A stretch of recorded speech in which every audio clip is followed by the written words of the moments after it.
मोरा पीछू अड़ावा करैली हो पतरैली के डार। मोरा पीछू अड़ावा करैली हो पतरैली के डार।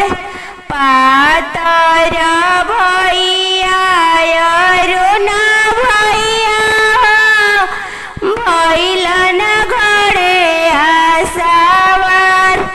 पातर भैया रमन भैया हो भैलन घरे आसावार।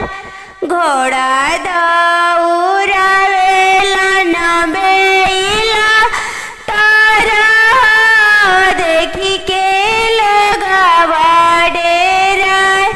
घोड़ा दौड़ावेलन बेला तारा देखी के लोगवा डेराय। का